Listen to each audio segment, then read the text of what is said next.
¿Cuántos vídeos sobre Kabbalah ha visto ya? ¿Qué número de libros sobre esta temática han pasado ya por sus manos? ¿Y cuál ha sido su nivel de comprensión? ¿Ha podido llegar a entender los misterios que allí se exponen? Y si usted achaca esta insuficiencia a una falta de nivel intelectual, permítame que le diga, mucho yerra. ¿Piensa acaso que, por ejemplo, Mateo Leví, por ser un publicano con un nivel cultural elevado o por dominar varios idiomas, entendió mejor el mensaje de Yeshua que Simón Pedro, que era un sencillo pescador galileo? Por supuesto que no. En este vídeo le vamos a mostrar un camino muy distinto hacia la comprensión de los misterios de la Biblia, la rectificación y la elevación de su alma.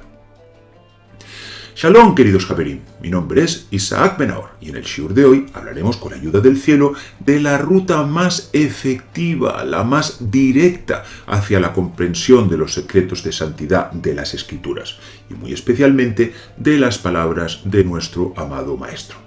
Y esta es la rectificación de nuestro ser espiritual, transformándolo en un kelí, en un recipiente apropiado para poder contener toda esa luz. Como dato preliminar, repasaremos algunas nociones aplicables a los mundos espirituales en general, pero también al ser humano en particular, comenzando por el concepto Mashpia Unkabel, como vemos aquí en nuestro gráfico Mashpia Unkabel. Mashpia comparte raíz con el verbo shafoa, fluir, y con shefa, fluido, abundancia, por lo que atiende al concepto derramante, a todo aquello que nos viene dado del cielo, y que en la Kabbalah se asimilaría al concepto Or, luz, como vemos aquí en nuestro gráfico. Or, luz. Mekabel, por su lado, implicaría recepción, pues es, como es sabido, de la misma raíz que la palabra Kabbalah, y se asimilaría al recipiente que va a recibir dicha luz, lo que en el lenguaje de los sabios se denomina Kelí, como vemos en nuestro gráfico. Kelí, recipiente. Si usted únicamente estudia, pero no se propone transformar su alma en aras de la rectificación y la elevación, podría decirle que está perdiendo su tiempo, pero no es así. Usted está haciendo algo peor que eso. Está alimentando a las klipot, a las cáscaras oscuras, permitiendo que todo ese fluido sagrado, ese Shefa Kodesh, por no tener un recipiente donde poder contenerlo, se vaya directamente hacia el otro lado. Soy consciente de lo impopular de esta afirmación, pues desgraciadamente algunos creyentes en el Mesías pueden acudir a esta sabiduría con la única intención, pues no sé, de oír cosas novedosas o quizás buscando algún atajo que les permita acercarse a la presencia divina mientras permanecen parados sobre un solo pie, ¿no? Parafraseando la célebre Gemara. Pero ¿qué le parecería si le dijese que antes de aprenderse el nombre de la Sefilot debe amar a su esposa como a su propia carne? O que debe ser diligente a la hora de instruir a sus hijos en la fe en el Mesías. Y que para que sus ojos espirituales sean abiertos, primero debe apartar los naturales de mirar cosas inapropiadas. Y todo esto atiende a la rectificación de nuestro kelí, de nuestro recipiente espiritual, para que pueda contener esa luz. No nos malentienda, no le estamos diciendo que para estudiar la Kabbalah ha de ser algo así como un ignorante piadoso, pero si piensa que alguien con estudios universitarios se halla más predispuesto a la hora de entender los secretos del cielo que alguien que no pasó de la primaria, mucho se equivoca. Pues esa fue la vía de los filósofos paganos, quienes hicieron de la gnosis y del iluminismo su propio camino hacia lo trascendente. Sin embargo, ¿qué dice de esto los escritos? Pero el hombre natural no percibe las cosas que son del Espíritu de Dios, porque para él son locura, y no las puede entender, porque se han de discernir espiritualmente. 1 Corintios 2:14. Una enseñanza que iría muy en la línea de esta otra, el cual asimismo nos hizo ministros competentes de un nuevo pacto, no de la letra sino del Espíritu, porque la letra mata, mas el Espíritu vivifica. 2 Corintios 3:6. Grabe estas palabras en la tabla de su corazón y téngalas siempre presentes. Y por eso Es por eso, ¿no?, que muchas personas pueden estudiar la Kabbalah por internet y aún así mantener conductas del todo inaceptables desde nuestro prisma de creyentes en el Mesías, pues por desgracia acceder a una sabiduría o incluso a poderes de carácter místico no siempre es garantía de un buen comportamiento, como también está escrito. Ahitófel escribió el tetragrama en un fragmento de barro y lo arrojó a lo profundo, y las aguas de lo profundo descendieron 16.000 codos. Cuando vio que se hundieron en exceso, sigue diciendo, recitó los 15 salmos de las ascensiones y los elevó 15.000 codos. Hemos citado Sukkah 53b.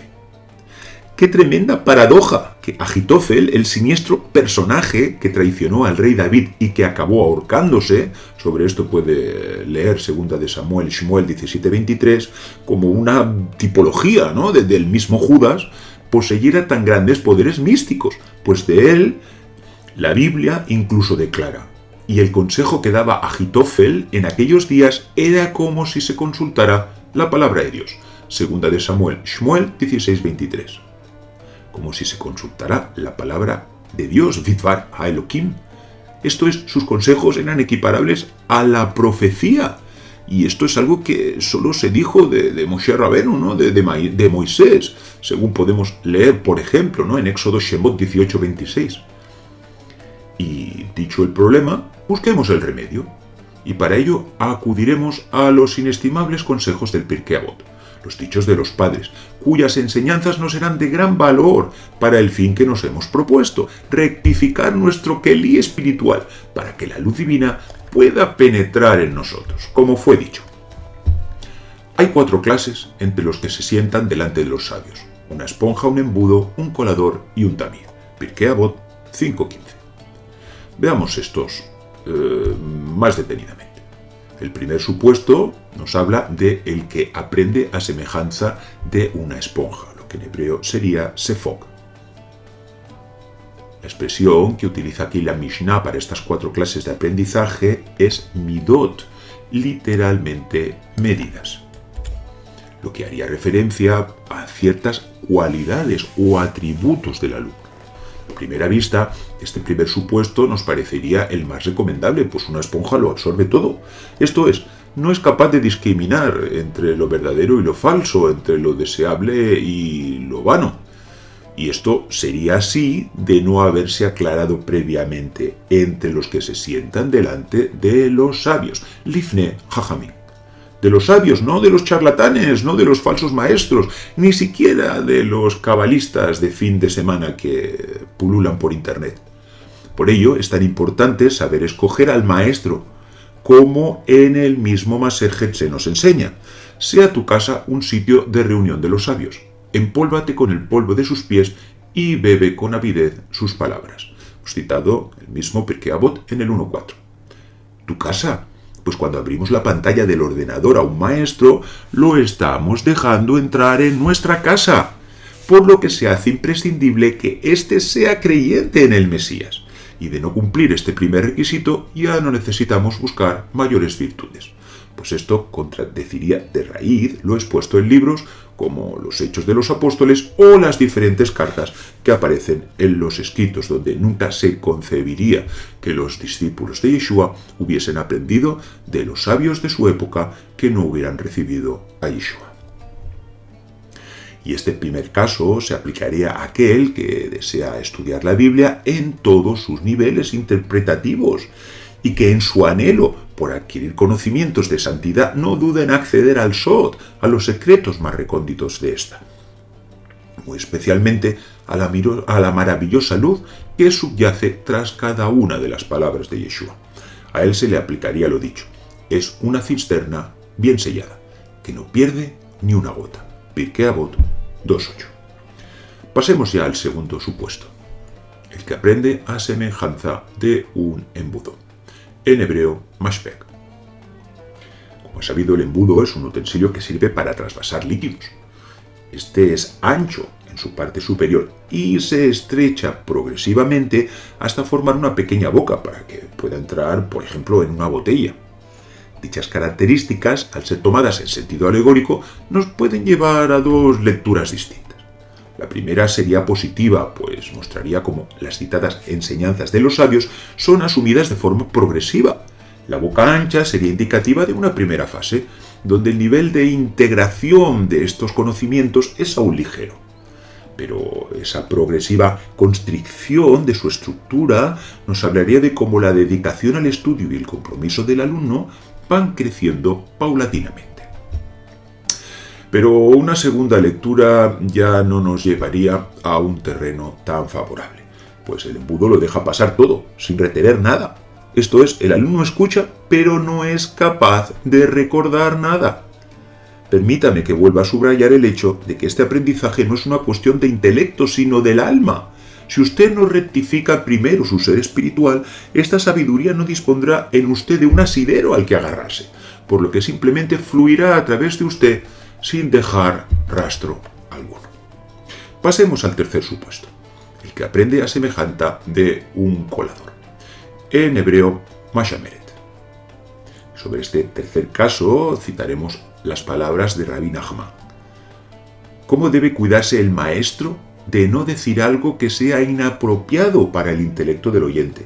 Así, al dar un shiur de Torah, es posible provocar que la mala inclinación abrume a la persona que escucha. Por lo que añade, cada cual debe oír solo aquello de lo que tiene necesidad y nada más. Likutei Moharan 1:134. Y esto no es fácil de entender, pues a priori no concebimos cómo un shiur de Torah puede llevar a alguien a la mala inclinación. Pero estas palabras esconden misterios muy elevados. Cuando la enseñanza se desarrolla, cuando un shiur de Torah se desarrolla en el nivel de Sod, en el secreto, son muchas las fuerzas espirituales que se mueven alrededor de este hecho. Si la persona es digna de recibirlas, Baruch Hashem. Pues este fue el caso de Moisés, quien subió al monte Sinaí y recibió la Torah en medio del fuego, como dice entre otros lugares, Deuteronomio de Barim 5:4. Esto es, en medio de los ángeles, cuya naturaleza es el fuego, y aún así no fue dañado por estos. Pero, ¿qué ocurre cuando alguien que practica el pecado se acerca a unas realidades tan elevadas? Pues lo primero que consigue es despertar a acusadores, los cuales le arrastrarán hacia la mala inclinación, en vez de elevarlo hacia la santidad. Y de esta forma el colador dejará pasar todo el Shefa Kodesh, el flujo sagrado de aquella enseñanza, para retener únicamente la impureza de su mala inclinación. Y aquí se cumple lo dicho de que su postrer estado ha venido a ser peor que el primero. Pasemos al cuarto supuesto, el que aprende a semejanza de un tamiz, en hebreo, nafá. El tamiz es el utensilio utilizado para cribar la harina. Este retiene las partículas más gruesas, dejando pasar las que son más finas. Y este último ejemplo se asimilaría al alumno que deja pasar la mayor parte de la enseñanza, pasar a través, reteniendo tan solo una pequeña porción, aquella que él considera importante, lo que sería el solet, la flor de harina. Este sibaritismo espiritual también podría ceñirse a dos puntos de vista. El primero nos hablaría del alumno ya instruido, el cual solo bebe vino de calidad y deja los rudimentos entre las rejillas del tamiz para que caigan, para que se queden ahí retenidas. Su instrucción es de esta forma como la ofrenda del Homer, que era llevada al templo y que ésta era tramizada nada menos que 13 veces. Pero esta cuarta actitud tampoco carecería de peligros, pues no olvidemos que el otro lado, pues como león rugiente, anda alrededor buscando a quien devorar y provocar que algo bueno y positivo acabe por ser de tropiezo. Como está escrito, el conocimiento envanece, pero el amor edifica. Y si alguno se imagina que sabe algo, aún no sabe nada, como debe saberlo. 1 Corintios 8, 1 y 2. ¿Es usted una persona instruida? Baruch Hashem. Ahora necesita del amor hacia Dios y hacia su prójimo, para que esta sabiduría le permita edificarse como una verdadera casa espiritual donde pueda morar el espíritu del Mashiach. Querido amigo, estudiar los sentidos profundos de la Biblia, lejos de ser inapropiado, le aportará a su alma un auténtico soplo de aire fresco, pues en estos secretos encontrará mucha, pero que mucha luz de nuestro Mesías. Pero ¿de qué le servirán estos conocimientos si sus rasgos naturales y los de su entorno inmediato están sin rectificar? No sé, estudiará los secretos del cielo mientras está diciendo palabras malsonantes, o mientras su hijo visita webs de naturaleza inmoral. El mismo libro que nos ha servido de base para este shiur nos dice lo siguiente: no es el estudio lo más importante, sino la acción. Todo aquel cuyas acciones excedan a su sabiduría perdurará, pero todo aquel cuya sabiduría exceda a sus acciones, su sabiduría no perdurará. Tome como prioridad en su vida espiritual la rectificación de sus malos hábitos. Propóngase eliminar las aristas de su mal carácter y de sus acciones impropias, y verá cómo la luz del Mesías entra a raudales en su alma. En nuestra descripción le dejaremos el enlace de nuestro curso Tikkun personal, Tikkun Olam en Mashiach, el cual creemos que le va a ser de gran ayuda para este propósito. Y hasta aquí nuestro shiur de hoy. Shalom.